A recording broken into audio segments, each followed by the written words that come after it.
The Silk Road, a corridor of civilization. Welcome to History Unveiled. The Silk Road is one of history's most legendary trade routes, stretching thousands of miles across diverse terrains, cultures, and civilizations.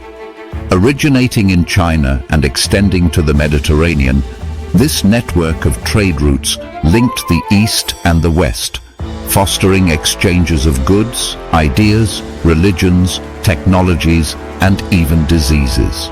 More than a simple road, the Silk Road was a dynamic system of arteries that facilitated not only commerce, but also cultural synthesis, shaping the world as we know it today.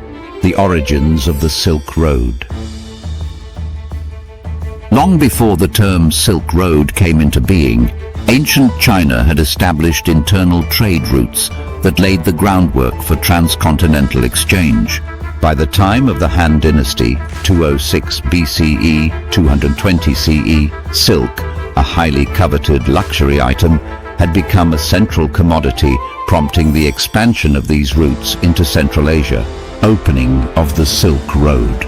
The formal opening of the Silk Road is often attributed to Zhang Qian, an emissary of the Han Dynasty. Dispatched in 138 BCE to establish alliances with Central Asian tribes, Zhang's journey introduced the Chinese to new lands, cultures and goods such as horses from the Fergana Valley, highly prized for their strength and agility. The Silk Road's routes were dictated by geography. Travelers had to navigate formidable challenges, including the Gobi Desert, the Taklamakan Desert, and the towering Pamir and Tian Shan mountain ranges. Oasis towns like Dunhuang, Kashgar, and Samarkand became critical rest stops and hubs of exchange. Key commodities and trade dynamics. Silk, the fabric of diplomacy. Silk was not just a trade item. It was a symbol of wealth, status, and diplomacy. Chinese silk was highly sought after in Rome, Byzantium, and Persia, often exchanged for gold, silver, and precious stones. Other goods and their significance. While silk was the Silk Road's namesake, many other goods traversed its paths. 1. Spices. Cinnamon, cloves, and pepper from India and Southeast Asia enriched the cuisines of Europe and the Middle East. 2. Paper and printing. Introduced by China, these innovations revolutionized communication and record-keeping in the Islamic world and Europe. 3. Glassware. Roman glassware was a prized import in China. 4. Horses. Central Asia's superior breeds transformed Chinese cavalry. Cultural exchanges. Beyond goods, the Silk Road was a channel for the exchange of culture, art, and technology. Chinese porcelain influenced Islamic pottery. Greco-Roman sculpture styles inspired Buddhist art in Central Asia. Religions on the Silk Road. Buddhism. Buddhism's spread from India to China owes much to the Silk Road. Monks and missionaries carried scriptures, while cave temples such as those at Dunhuang became repositories of Buddhist art and literature. Zoroastrianism and Manichaeism. Zoroastrianism, originating in Persia, and Manichaeism, a syncretic faith, found followers along the Silk Road. These religions influenced local practices and were transmitted as far as China. Christianity and Islam. Christianity reached Central Asia via Nestorian missionaries, while Islam spread rapidly after the Arab conquests. The Silk Road became a conduit for Islamic culture, seen in the flourishing of science, philosophy, and trade in the Islamic Golden Age. The role of empires and states. Han and Tang dynasties. The Han dynasty's stabilization of Central Asia and the Tang dynasty's cosmopolitanism made China pivotal to the Silk Road. Chang'an, modern-day Xi'an, became a melting pot of cultures and a terminus of trade. The Persian and Byzantine Empires. The Persian and Byzantine Empires played vital roles in the operation and flourishing of the Silk Road. Each empire, situated at strategic crossroads between East and West, facilitated trade, cultural exchanges, and technological advancements. The Persian Empire, a bridge of cultures. The Persian Empire, especially during the Sasanian period, 224 to 651 CE, served as a linchpin of the Silk Road.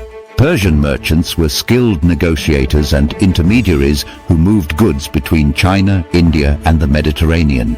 The empire's extensive road network, known as the Royal Road, connected major cities and trading hubs, making it easier for caravans to traverse long distances.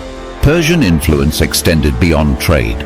Zoroastrianism, the dominant religion, spread along the Silk Road, shaping spiritual practices in Central Asia. Persian art, architecture, and textile designs became popular exports, influencing the aesthetics of Byzantine and Chinese artisans. The Persian Empire also acted as a cultural melting pot, absorbing and transmitting ideas from diverse regions, such as Indian mathematics and Chinese papermaking. The Byzantine Empire, guardians of luxury. The Byzantine Empire, the eastern continuation of the Roman Empire, was a prominent consumer of Silk Road goods, particularly silk. Byzantine artisans used Chinese silk to create luxurious textiles adorned with gold and intricate patterns, which became symbols of imperial prestige. Trade with the East was so vital that the Byzantines went to great lengths to secure their silk supply. In the 6th century CE, Emperor Justinian I dispatched monks to China to smuggle silkworms back to Byzantium. This marked the beginning of the Byzantine silk industry, which reduced dependence on Chinese imports and bolstered the empire's economy. The Byzantine Empire's strategic location in the eastern Mediterranean made it a gateway for goods entering Europe. Its capital, Constantinople, modern-day Istanbul, was a thriving cosmopolitan hub where traders, diplomats, and scholars from across the world converged. Byzantine diplomacy and military power ensured the security of trade routes, contributing to the Silk Road stability.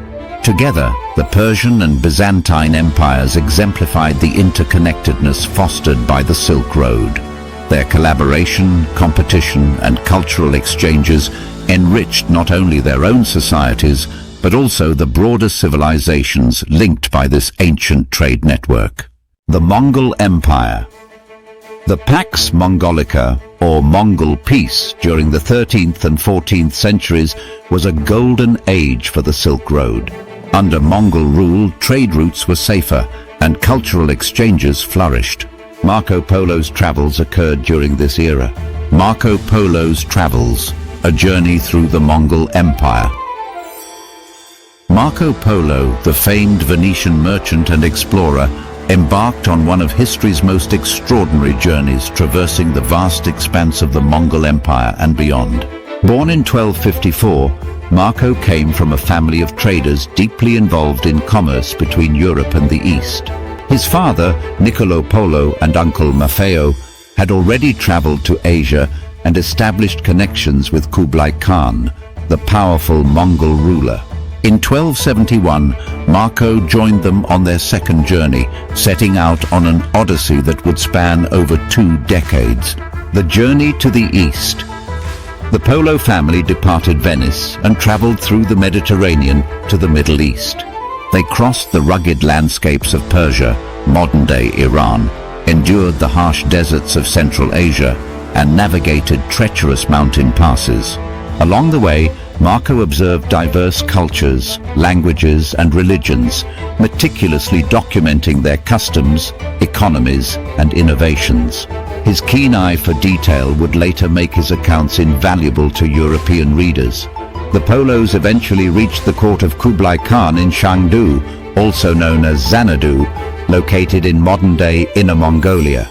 Kublai, the grandson of Genghis Khan, ruled the vast Mongol Empire, which stretched from Eastern Europe to the Pacific Ocean. Impressed by Marco's intelligence and adaptability, Kublai Khan took a special liking to the young Venetian and welcomed the family into his service. Marco Polo at Kublai Khan's court. For nearly 2 decades, Marco served as an emissary and administrator under Kublai Khan. Fluent in multiple languages, he traveled extensively across the Mongol Empire, acting as the Khan's representative. His journeys took him to the farthest corners of the empire, including regions of China, India, Southeast Asia, and possibly even the coast of Japan. Marco marveled at the splendor of the Chinese cities, particularly Khanbalik, modern-day Beijing, the capital of the Mongol Empire. He described the city's grand architecture, bustling markets, and advanced infrastructure, such as its intricate canal systems and efficient postal network. Marco also noted China's use of paper money, an innovation that astonished European readers unfamiliar with such a concept.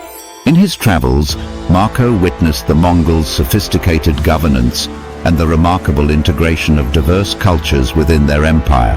He documented agricultural practices, trade systems, and the production of luxury goods, such as silk, porcelain, and spices.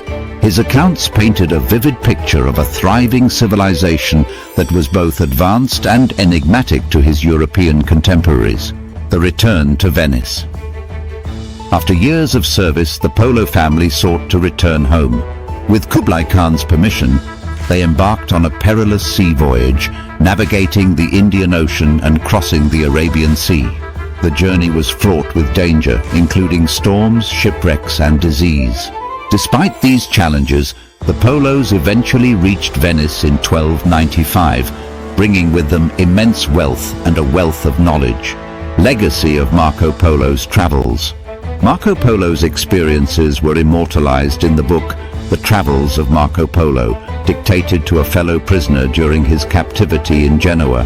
The book provided Europe with its first detailed glimpse of the East, inspiring generations of explorers, including Christopher Columbus. Though some of his accounts were met with skepticism, Marco's vivid descriptions fueled a fascination with Asia and its riches, shaping the course of history. Marco Polo's journey stands as a testament to human curiosity and the transformative power of cultural exchange, bridging worlds and enriching the understanding of civilizations. Decline and legacy. Factors in decline. Several factors contributed to the Silk Road's decline. 1. Maritime trade. Advances in navigation and the rise of sea routes diminished the importance of overland trade. 2. Instability. Political fragmentation and conflicts, such as the fall of the Mongol Empire, disrupted trade. 3. Epidemics. Diseases like the Black Death spread along the Silk Road, devastating populations and economies. The Silk Road. Today. The Silk Road. Today, a modern revival of an ancient legacy. The Silk Road, the ancient network of trade routes that connected East and West, remains a symbol of global interconnectedness. While its original purpose of exchanging silk, spices, and other goods has evolved, the Silk Road continues to influence modern economics, culture, and geopolitics. In recent years, efforts to revive this legendary trade route have brought renewed attention to its historical importance and its potential to shape the future. The modern Silk Road, China's Belt and Road Initiative. One of the most ambitious attempts to revive the Silk Road is China's Belt and Road Initiative, BRI. Launched in 2013. This massive infrastructure project aims to create a network of trade routes spanning Asia, Europe, and Africa, echoing the Silk Road's ancient pathways. Often referred to as the New Silk Road, the BRI involves constructing railways, highways, ports, and pipelines to facilitate the flow of goods and resources between nations. The initiative has already made a significant impact, with modern railways connecting Chinese cities to European markets in record time. For example, the Yiwu-Madrid Railway, known as the longest freight route in the world, links China to Spain, reducing transportation time and costs compared to maritime shipping. Similarly, new ports and trade hubs are revitalizing regions that once thrived during the Silk Road's peak. However, the BRI is not without controversy. Critics argue that the initiative creates economic dependencies, particularly for smaller nations burdened by debt from Chinese-funded projects. Supporters, on the other hand, emphasize the potential for economic growth, job creation, and regional integration. Cultural legacy and tourism. The Silk Road's cultural impact is also being celebrated through tourism and heritage preservation. UNESCO has designated several Silk Road-related sites as World Heritage Sites, including the Mogao Caves in Dunhuang, China, and Samarkand in Uzbekistan. These efforts highlight the architectural and artistic achievements of civilizations that flourished along the route. Tourism along the Silk Road has grown significantly, attracting travelers eager to explore its history. Cities like Xi'an, the starting point of the ancient Silk Road, offer museums and historical landmarks that bring the story of the trade route to life. In Central Asia, countries like Kazakhstan, Uzbekistan, and Kyrgyzstan are promoting Silk Road-themed travel itineraries, featuring ancient caravanserais, bustling bazaars, and breathtaking landscapes. The digital Silk Road. In addition to physical infrastructure, the concept of a digital Silk Road is emerging. This involves building digital connectivity through fiber optic cables, satellite networks, and e-commerce platforms. By enhancing internet access and technological infrastructure, the digital Silk Road aims to bridge the digital divide and promote innovation across participating countries. E-commerce giants like Alibaba and Amazon are leveraging this digital transformation to facilitate international trade. Online marketplaces now allow small businesses in remote regions to reach global consumers, echoing the Silk Road's original purpose of connecting distant markets. Challenges and opportunities. While the modern Silk Road holds immense promise, it also faces challenges. Geopolitical tensions, environmental concerns, and economic disparities among participating nations pose significant obstacles. Ensuring equitable benefits and sustainable practices will be crucial to the initiative's success. Conclusion. In modern times, the Silk Road's legacy endures in cultural and historical memory. Initiatives like China's Belt and Road Initiative aim to revive its spirit of connectivity. Archaeological sites, UNESCO World Heritage designations, and cultural festivals celebrate its impact. Conclusion. The eternal Silk Road. The Silk Road was more than a trade route. It was a bridge between civilizations. It shaped the world by fostering the exchange of goods, ideas, and cultures. Even today, it serves as a symbol of interconnectedness and the transformative power of exchange. As we reflect on its history, we are reminded of humanity's enduring quest to connect, create, and share. Thank you for watching History Unveiled. If you found value in this video, please like, share, and subscribe.